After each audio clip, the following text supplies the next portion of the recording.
Hi hello guys, నేను మీ శ్రీదేవి కాకినాడ అమ్మాయిని. మేమైతే ఇప్పుడు దర్శనానికి అయితే వెళ్తున్నామండి, తిరుమల శ్రీవారి దర్శనానికి. అయితే మేము సుగదం దగ్గరికి వెళ్ళి కనుక్కున్నాము. వాళ్ళైతే ఏం పంపట్లేదు, అలాగా ఓన్లీ 1 year బేబీ ఉన్న వాళ్ళని ఈ లైన్లో అయితే పంపిస్తున్నాము అన్నారు. సో అక్కడ కంట్రోల్ రూమ్కి ఒకసారి వెళ్ళి ట్రై చేయండి దర్శనానికి వెళ్ళేటప్పుడు అన్నారు. ఇంక మేము ముందుగానే విష్ణు నివాస్ దగ్గర తీసుకున్న టోకెన్తో మేము దర్శనానికి అయితే స్టార్ట్ అవుతున్నాము. మేబీ అక్కడ ఎవరైనా హెల్ప్ చేసి మేము తొందరగా వెళ్ళగలిగితే మా గుడ్ లక్ అనుకోవచ్చు.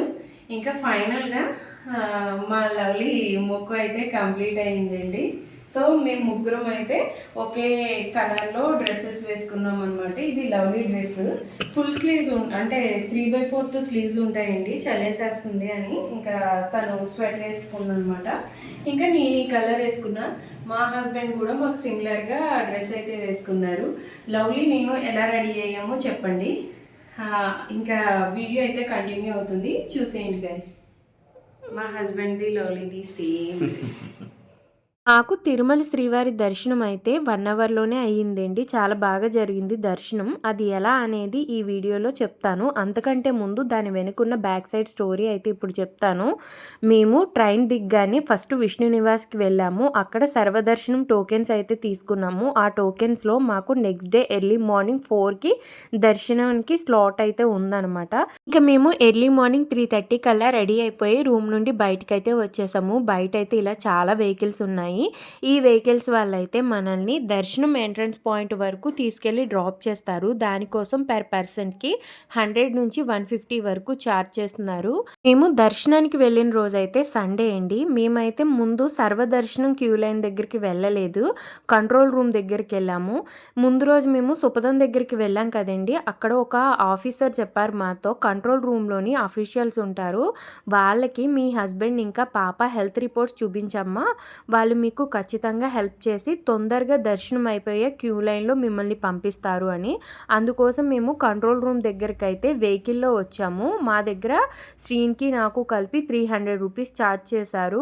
బాగా చీకటిగా ఉంది, పైగా బయట మంచు పడుతుంది. ఇంకా నడవలేక మేమైతే వెహికల్లోనే వెళ్ళాము కంట్రోల్ రూమ్ దగ్గరికి. తీరా కంట్రోల్ రూమ్ అయితే క్లోజింగ్లో ఉంది, ఎందుకంటే మేము వెళ్ళిన రోజు సండే కదా. ఓపెనింగ్ టైం వచ్చేసి 10:30 అంట. అఫీషియల్స్ కూడా అక్కడ ఎవరు లేరు అనడంతో ఇంకా మళ్ళీ సర్వదర్శనం దగ్గరికి వెళ్ళామన్నమాట. అయితే ఇప్పుడు మీరు చూస్తున్నారు కదా, ఈ ప్లేస్ ఏనండి సర్వదర్శనం క్యూ లైన్ ఎంట్రన్స్ పాయింట్ అనమాట. ఇక్కడ మమ్మల్ని లోపలికి అలౌ చేయట్లేదు. దానివల్ల ఫస్ట్ నేను ఏమనుకున్నాను అంటే, కంట్రోల్ రూమ్ ఒక పక్క ఉంది, సర్వదర్శనం క్యూ లైన్ ఎంట్రన్స్ పాయింట్ ఒక పక్క ఉంది, అక్కడ నుంచి ఇక్కడికి నేను టైం లేట్ అయిపోతుంది అని చెప్పేసి హడావిడిగా వెహికల్లో వచ్చాను. మా ఇద్దరికి మళ్ళీ 150 రూపీస్ ఛార్జ్ చేశారు ఆ వెహికల్ వాళ్ళు. ఇంత కష్టపడి ఇంత హడావిడిగా ఇక్కడికి వచ్చేసరికి టైం 4:20 అయిపోయింది. ఇంకా 4:20 అయిపోవడంతో మా స్లాట్ 4 o'clock కదా, అందుకే మమ్మల్ని బయట ఆపేశారు అనుకున్నాను. మమ్మల్ని సర్వదర్శనం ఎంట్రన్స్లోకి అలౌ చేయకపోయినా మేము చాలాసేపు అక్కడే వెయిట్ చేసాము. ఈ లోపల అక్కడున్న క్రౌడ్ చాలామంది వెనక్కి వెళ్ళిపోతూ ఉన్నారు. అయినా కానీ మమ్మల్ని ఏదో ఒక టైంలో అలౌ చేస్తారు కదా, లోపలికి పంపిస్తారు కదా అని వెయిట్ చేశాను. క్రౌడ్ తగ్గిన తర్వాత ఇంకా డైరెక్ట్గా ఆఫీసర్ దగ్గరికి వెళ్ళి అడిగాను, మమ్మల్ని ఎందుకు లోపలికి అలౌ చేయట్లేదు, మేము టైం ప్రకారం రాకపోవడంతోనే మా స్లాట్ అనేది క్యాన్సిల్ చేశారా అని. ఆయన చాలా ఓపిక్గా చెప్తున్నారండి, ఎంతమంది వచ్చినా కానీ వాళ్ళకి సమాధానము. నాకు కూడా చెప్పారు, అమ్మ ఈ టోకెన్ ఏదైతే ఉందో ఈ టోకెన్ మీద ఈరోజు నైట్ 10 వరకు కూడా మీరు దర్శనానికి వెళ్ళచ్చు, ఈ స్లాట్ అనేది ఏమీ క్యాన్సిల్ అవ్వలేదు, మామూలుగా ఈరోజు 4 o'clock నుంచి 10 వరకు ఉండే దర్శనాలన్నిటినీ ఆపేశారు అని. మేమన్నాం ఉచిత దర్శనానికి వెళ్తే పోనీ ఆ దర్శనాన్ని అయినా అలౌ చేస్తున్నారా అంటే, అసలు ఏ దర్శనాన్ని అలౌ చేయట్లేదమ్మా. ప్రజెంట్ గుళ్ళో అయితే స్వామివారికి వనభోజనాలు జరుగుతున్నాయి, అందువలన అందరి దర్శనాల్ని ఆపేశారు అని చెప్పారు. ఇంకా మీరు వెనక్కి వెళ్ళిపోండి, మీ స్లాట్ అనేది మళ్ళీ 12 o'clockకి స్టార్ట్ అవుతుంది, అప్పుడు రండి అని చెప్పారు. ఇక్కడైతే ఒక చెట్టు ఉంది, పోనీ అక్కడే ఉండి వెయిట్ చేద్దాము, ఎప్పుడు పంపిస్తారో అప్పుడే స్టార్ట్ అవుదాము అంటే అక్కడ తినడానికి ఫుడ్ అయితే ఏమీ లేదు. లవ్లీకేమో ఇన్సులిన్ ఇచ్చి ఫుడ్ పెట్టాలి, దానికి తోడు మేము కంగారులోని వాటర్ బాటిల్‌ని రూమ్‌లోనే వదిలిపెట్టి వచ్చేసామనమాట. ఇంకేం చేస్తామని చెప్పేసి ఇంక అక్కడి నుంచి నడుచుకుంటూ రూమ్ దగ్గరికైతే వెళ్ళిపోయాము. లవ్లీ కూడా 3 కిలోమీటర్స్ డిస్టెన్స్ ఉంటదేమోనండి. బాగానే నడిచొచ్చింది మాతోని రూమ్ వరకు. అయితే రూమ్‌కి వచ్చే దారిలోనే టిఫిన్ అయితే తీసుకుని రూమ్‌కొచ్చేసామండి. తిరుమల కొండ మీద టిఫిన్స్ అనేవి మార్నింగ్ 6కి స్టార్ట్ చేస్తారనమాట. ఇంకా 6 అయ్యే వరకు టిఫిన్ సెంటర్ దగ్గర ఉండి అక్కడే టిఫిన్ కట్టిచ్చేసుకొని ఇంకా రూమ్‌కైతే వచ్చేసాము. రూమ్‌కొచ్చిన తర్వాత డ్రెస్ చేంజ్ చేసేసుకొని అప్పుడు టిఫిన్ తిని తర్వాత పడుకుండిపోయాము. మళ్ళీ మేము 10:30కి నిద్ర లేచాము. 10:30కి మళ్ళీ హాట్ వాటర్ తెచ్చుకొని ఫ్రెష్ అప్ అయ్యి దేవుడి దర్శనానికి పక్కన పెట్టిన బట్టలు మళ్ళీ వేసుకుని ఇంకా దర్శనానికైతే వెళ్ళాము. ఇంక మేము ఎగ్జాక్ట్‌గా 11:30 కల్లా సర్వదర్శనం ఎంట్రన్స్‌కి అయితే వెళ్ళిపోయాము. ఈసారి కూడా వెహికల్‌లోనే వెళ్ళామండి. ఎందుకంటే లేట్ అయిపోతది నడుచుకుని వెళ్తే అని అనిపించింది. మా ఇద్దరికి కలిపి 200 రూపీస్ అయితే ఛార్జ్ చేశారు. లవ్లీకి అయితే ఇంకా ఏం మనీ తీసుకోలేదనుకోండి. ఇంక మేము సర్వదర్శనం ఎంట్రన్స్‌లోకి వెళ్ళిన తర్వాత లోపలికి అలౌ చేశారు. లోపల మన టోకెన్ తీసుకుని మనల్ని స్కాన్ చేసి ఆ టోకెన్ మనదో కాదో చెక్ చేసి లోపలికి పంపిస్తున్నారనమాట. క్యూ లైన్ అంతా కూడా చాలా ఖాళీగా ఉండడంతో మేము వీడియో తీసుకుంటూ స్లోగానే నడుచుకుంటూ వెళ్ళాము. కొంచెం దూరం వెళ్ళేసరికి లవ్లీ అయితే కాళ్ళు నొప్పులు అంది. ఇంకా తన్ని మేకపిల్ల ఎక్కించుకుని మా హస్బెండ్ కాసేపు మోసాడు. తర్వాత నేను ఎత్తుకున్నాను కాసేపు అయితే. ఇంక మేము క్యూ లైన్‌లో ఒక 30 మినిట్స్ నడిచిన తర్వాత మమ్మల్ని ఒక పెద్ద హాల్లోకి ఎంటర్ చేశారు. అక్కడ ఎలక్ట్రానిక్ డివైజెస్ అన్నీ కూడా సబ్మిట్ చేసేయాలంట. లైక్ మొబైల్స్ గానీ, గ్యాడ్జెట్స్ గానీ, మెమరీ కార్డ్స్ కూడా హ్యాండ్ ఓవర్ చేసేయాలి అని చెప్పారు. మేమైతే మాతో పాటు ఓన్లీ నా మొబైల్‌ని మాత్రమే క్యారీ చేసాము. ఇంక ఎలాంటి ఎలక్ట్రానిక్ డివైజెస్ తీసుకెళ్ళలేదు. అక్కడ నా మొబైల్ అయితే ఇచ్చేసాను. మా హస్బెండ్ మొబైల్ అయితే రూమ్‌లో వదిలిపెట్టేసాననమాట. అండ్ మాతో పాటు బ్యాగ్‌ని కూడా పట్టుకుని వెళ్ళాము. ఎందుకంటే బ్యాగ్‌లో లవ్లీ మెడిసిన్ ఉంటుంది కదా, అంటే ఇన్సులిన్. సో బ్యాగ్‌ని అయితే వాళ్ళు స్కాన్ చేసిన తర్వాత అది మెడిసిన్ ఏంటి అనేది వాళ్ళు చూసారండి.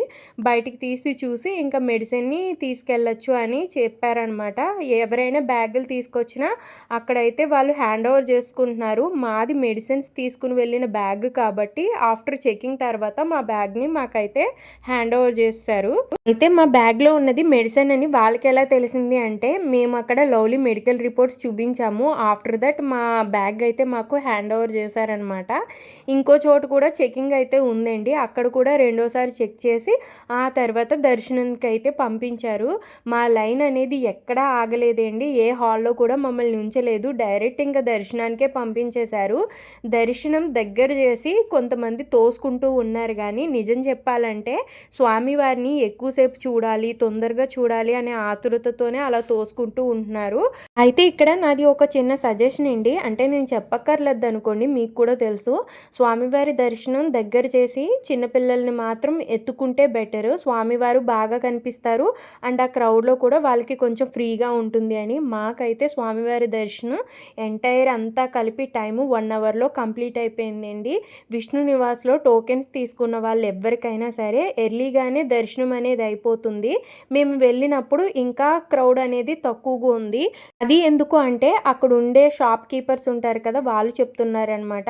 మేము వెళ్ళింది వింటర్ సీజన్ కావడము, పైగా ఆ టైంలో కొండ మీద రెయిన్స్ ఎక్కువ పడటము, అంతేకాకుండా కార్తీక మాసము అందులోని ఇయర్ ఎండ్ కావడంతో ఎవ్రీ ఇయర్ ఆ టైంలో భక్తులు కొంచెం తక్కువగా వస్తూ ఉంటారంటండి మిగిలిన సీజన్స్తో కంపేర్ చేస్తే.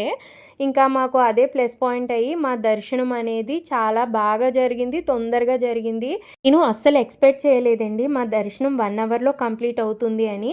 మా దర్శనం ఇంత తొందరగా అవుతుంది అని తెలుసుంటే నేను ముందుగా సుపదం దగ్గరకు కానీ, కంట్రోల్ రూమ్ దగ్గరకు కానీ తిరిగేదాన్నే కాదు. డైరెక్ట్గా ఇంకా సర్వదర్శనానికి వెళ్ళిపోయేదాన్ని.